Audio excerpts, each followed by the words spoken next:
Todak's lineup here, that's way too much scaling. You're expecting too much from the map in terms of XP and gold. You're looking at a carry, an Eve, a Ling, and a Masha. How are they going to make that work? Look, I think they have some kind of orthodox way to get through certain phases of the game that are really awkward for Todak, but very clearly in ONIC's favor. So we're just going to have to keep our eyes sharp here. Don't miss a moment of this matchup as we jump into the land of Dawn. Our very final game of day number 1 comes down between Todak versus ONIC Esports. All right, can confirm now that the Faramis is going into the hands of Sans, and it is a roaming Kadira. Watch out, look, Momo! Oh, already. So soon. Yeah, so very That's the plan, that's the game plan. That's exactly what you were calling. Kairi, though, first blood drawn by Yumski. And as we were saying, these two heroes alone are going to cause havoc for Kairi. What? What ult? I mean, What ult? Level 1. this is, they cheesed them. They sent Momo in as well. They let go of Momo's very first wave to pull this off. That's crazy. That's just nuts. What? How? How? It's all about the collapse. Again, Kairi is rocking the high and dry. He's expecting that there would be... I think that's what I was expecting as well. They're looking for some scale-in, looking for at least to build up some EXP and some gold to make this matter. But instead, they went the complete opposite. It's a total langar. Just bumped straight into the jungle. That's the idea. And even ONIC, they are a little bit more aware of what Yumski is trying to do, but Kairi is losing levels of time. Yeah, I mean, Yumski gonna be careful here if he can, but Kairi able to take the revenge, gets the kill. But Rival now should be able to just secure himself a purple buff. Oh my goodness, this is the plan all along. Attack the jungle, take away the early game prowess with just simple tactics. Really nicely done by Todak all the way through. And I think this is how it's going to work for Todak. Their game plan is to disrupt the jungle, force ONIC to send 2 or 3 members from either their lanes or force mid to go into that jungle to protect Kairi, and then eventually they will find equilibrium. Hell, even break even, make more money. Look, they're 300 gold lead 2 minutes in. I mean, I hate the fact that they were able to pull this off because Momo, he comes back into lane and look at it. He's level 3, 2 Boots who just hit level 4. Very slight difference, but he's going to hit level 4 eventually. Like, Momo just needs 2 minions. But I think this still works out, right?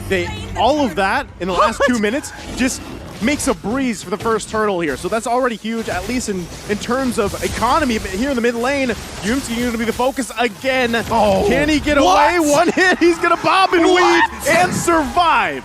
The moves and grooves. Moves and grooves. As you put it so eloquently, could have been, but that's what you get with a Hilda. That's why there's a room for her in the meta at all times, especially when assassins like Ling and Fanny are a thing. It's got to be so frustrating because ONIC invested a lot of time and a lot of movement on the map. 5 people made contact with Yumski before he got out of there, popping that sprint at the same time. So at the very least, ONIC now setting up that front line, making sure, you know, Todak doesn't get too far away with this. And he's not stopping. Look, he's there again. He brought Rival there. Oh, ONIC Esports, though, trying to do their best to work around it. It's Chiku, guys, that falls here. Now they're going to get out of dodge the best they can. Yumski going to be the focus. They're still looking to pursue as Boots goes in, gets the taunt, but Moon going to have to flicker out. It's Yumski going to be the focus again. Kairi grabbing another kill. There we go. ONIC seeing exactly what they need to do. Saw Yumski and we're like, okay, there might be more this time. Todak might escalate things. And as soon as Chiku guys came into vision, instant pounce. Yeah, fool me once, shame on you. Fool me twice, not gonna happen. So ONIC understands that they have to make the most of these rotations. If they're gonna answer, something's gotta give. They have to commit something and gain something. Rival! What? Oh, he got really, really close to actually getting that kill, but Yumski gonna, you know, face check it first. I'm very curious as to see how Todak is actually going to transition into the mid game specifically, because that's when you expect to see ONIC really getting out of the laning phase and working as a unit.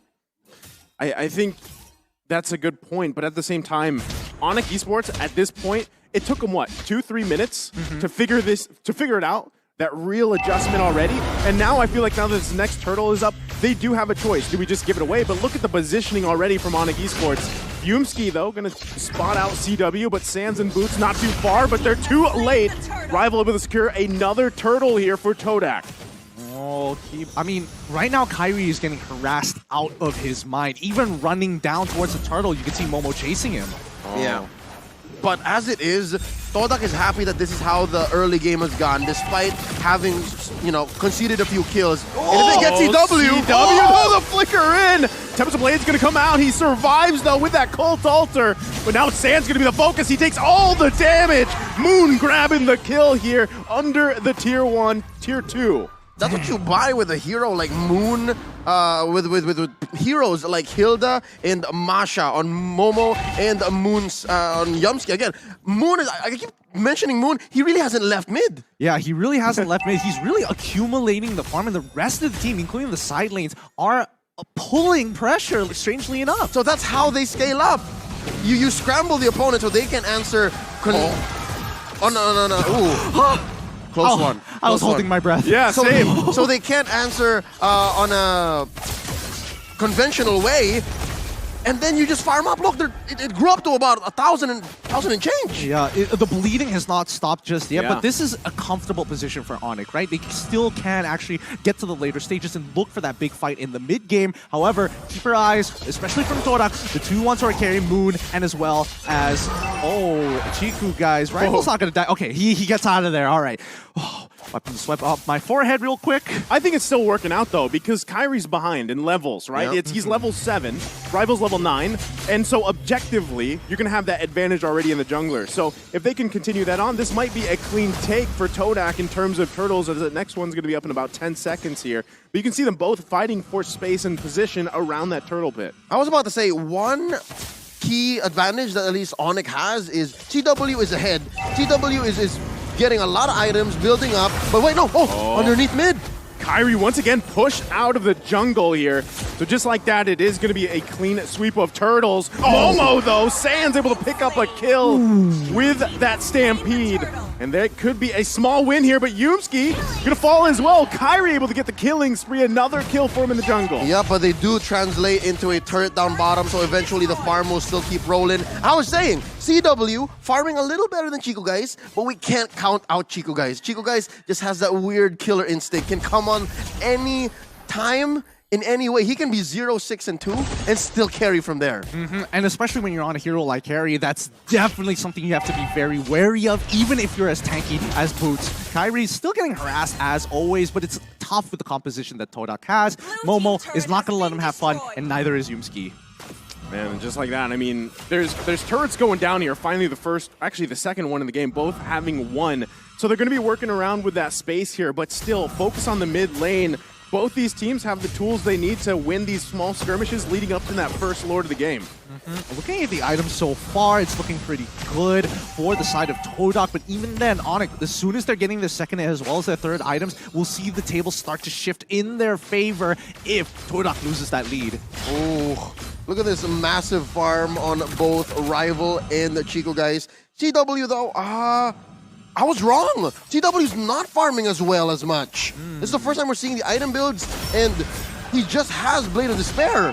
That's trouble. Well, to be fair, he did get dove twice, one having to break his flicker, the second to death. So forcing him home. So yes, he's saving himself, not many deaths, but he's not staying in lane as long as much as he should. Yeah, the economy's not looking good. Oh! CW gonna have to flicker out to survive that. So still, total control here from Todak on ONIC Esports purple buff, and just making it hell here for Kyrie to even get any buff. And the poking back and forth. Now it looks like Todak's gonna go ahead and focus on the mid lane. The flicker comes in. Boots, though, working on Chico Guys. Can't get him as he falls here in the tier 1. Sand's gonna flicker out too. Turret falls down, though. Kyrie trying to unleash, able to pick up a kill, make it a double as Momo falls as well.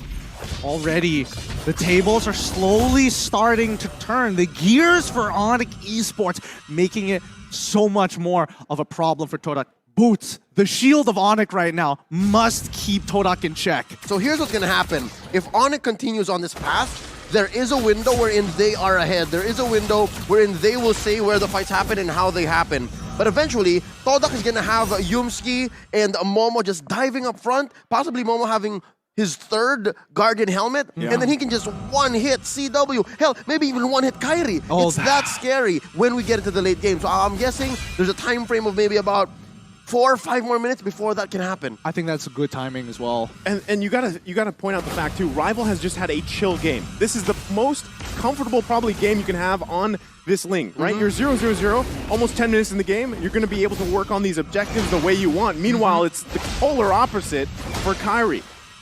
5-1-1, but he's 3 levels down. But it's a good recovery though, given the early game, what happened in the first 2 minutes. But we can counter blessings as much as we want, but it's all about this purple. Who's gonna get it? Rival can Rival secure. They just got lured! Yeah, I mean, again, Kairi has done a good job working back from this, but still, objectively, it's Todak with that advantage. Like you guys mentioned, you have Momo and Yumski going to any... Actually, they can even split up each other if they want to, focusing on the back line, protecting the front, causing havoc here. And that's what we're seeing. It's tough for ONIC Esports. No, that's exactly it. Todak right now are doing their... Well, I wouldn't even say it's a split push, but they are doing cross-map plays while Yumski or even Momo is distracting them by purple buff, knowing how important it is for Kairi specifically to get it. They know a contestation point, a choke point against ONIC. Yeah, the reason why the split is so easy for Todak is because Yumski and Momo can just do whatever they want. Yeah. They can face off against 3 or 4 members and still get out alive. So that's why all the rest of the members of Todak are still farming elsewhere. And now they're pushing hard. They're gonna get that taunt off, but still, it's only a turn that goes down. Kairi from the backside, though, can't get a kill. It was almost there, but he's gonna fall here. Boots, though, gonna fall as well. Chico guy's taken out, but it's a 1-for-3 trade. And now Todak knocking on the door of ONIC Esports. Oh, this is getting very sweaty already. One inhibitor has fallen. I was expecting maybe a second one here, but ONIC, they've got to be really careful here. They have to stop this bleeding now. That bottom lane inhibitor push is a leaking roof. That is permanent damage. Again, we were just talking about how Momo and Yumsi can go wherever they want. This makes it worse. You constantly have to send someone to clear that wave down bottom, or else you suffer a possible split push win.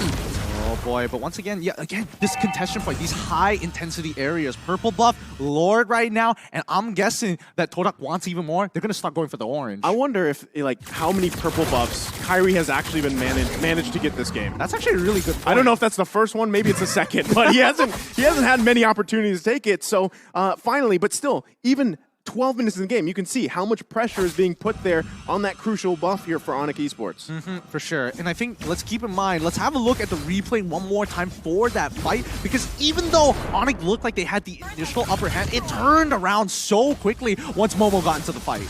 Very key. Watch where Chico Guys is and how many heroes from ONIC he had on him before he eventually died. But do the math, folks. Do the math. 1-for-3. Take that trade any day. Any day for sure. But Todak, with a 5.5k lead here, it's only going to be fruitful for... Whoa! Yo, where did half of his life go? I mean, he is 5-2-2. He has high and dry. Correct. Right? And then Rival was alone, so it makes sense. But like, Rival's got like 10k on Kairi, who's like 3k down, and he's you also know 2 what? levels ahead of him. Yeah, you're 2 levels ahead. I would imagine you would do like a quarter at the very least. Could be the items, and again, I didn't see where Kairi came from. He was going at full speed, but could also be a factor as to how much damage he was dealing. Oh boy. All right. And then these Lings, they don't build any defense items at all. Oh, that's a good point. That is a good point. Pop them, glass cannon. Well, let's see whether the glass cannon is going to be enough for this interaction. Yet again, purple buff going to be choked out here. ONIC Esports still fighting for it, but it's going to ultimately be taken away. Momo and Yumski doing exactly what we painted the picture here. Yeah. Keyboy, though, waiting patiently, because now that the Lord is up, this could be a crucial pickoff if Keyboy can find it, as he waits patiently in that bush for now, but Todak not even going to enter that area. Oh my goodness, is somebody going to check it? Can he get hit? Rival's going to be thrown. Gets the Tempest Blades out. And now Keyboy's going to be the one punished here. Kidding. What a play coming out from Rival. You're kidding. That didn't one-shot him. What's going on? He had everything, even Magic Worship. He played it perfectly. At this point, Keyboy hasn't really farmed up, couldn't stay in the lane, get the XP, get the gold that he needed. He just could not. And you're looking at Rival who's at level 15, level 14. Keyboy's at 11. Just the base stat growth just made the difference. It really did. And I mean, right now at the 42k mark, they are clearly at an item power spike against ONIC, who's at 37. They just need a little bit more time to catch up. But with this Luminous Lord, I don't know. We're expecting to see at least another inhibitor turn, or at the very least, a 5v5 fight. Yeah, I think, as this Lord marches down the bottom side, ONIC Esports is still, even with this defense, they're going to have their work cut out for them because what you're seeing is just engage after engage. And Kibo, I mean, look how tanky Yusuke is. He is going to get dragged with the Stampede here behind enemy lines, but should be able to bob and weave out of there. They do lose that mid-turret, though. They're not even going to wait for the Lord here as Todak is into the base of ONIC Esports. Lord has made his way to the base. They lose that mid lane, and now they're going to lose more resources here, but Momo doing exactly what he needs to do. Kyrie trying to poke down anybody that he can. Lord should go down shortly. They might look to end it here. It's still hitting the base. Tempest of Blade's going to be popped. Yumski, though, quite low. And for now, ONIC Esports able to hold on. World-class defense coming up from ONIC Esports. Incredible! Oh, run, moon, run! And what a clapback. 3 for 2, and ONIC is still breathing. So exactly how did that happen? All right, first up, I think Boots got a solid taunt and put down the members of Todak to a very acceptable level for Kyrie to clean up. Plus the pulls from Sans, who actually is doing great. I'd like to see what Sans is building here. Again, the replay coming up in just a couple seconds here. They were underneath the crystal, so best believe there was a lot of free turret hits, right? So here, look at, watch Boots, watch Boots. Oh! See? Got her Appraisal's Wrath. You're right. The Appraisal's Wrath really making the difference, chunking out a lot of the members. But even prior to this, the fact that they were pulling the Lord's attention to minimize its damage on the crystal, that was making key. all the difference. That was key. Oh, they're still going to be going for it. It's CW, though, that falls here to Yumski. Now Rival on the hunt for Sans. Can he grab the kill? Gets the Cold Altar down. Tempest of Blade's going to be popped here, and it's Chiku, guys. Taking out Kyrie. Going to flicker in and gets Keyboy as well. Todak is looking to end the game here in a huge match for ONIC Esports. And now they're going to wait for that wave to come in. Weird World Manipulation going to come down. Boots trying to do his best to stall out. But now the wave's going to be charging in. Todak looking to end the game. Rival focusing on the crystal, and that's it. Todak takes the game against ONIC Esports. There we have it! Todak winning both their matches here, and they've even taken down ONIC. But don't worry, nobody's going home. This is only the first taste of M4. Congratulations.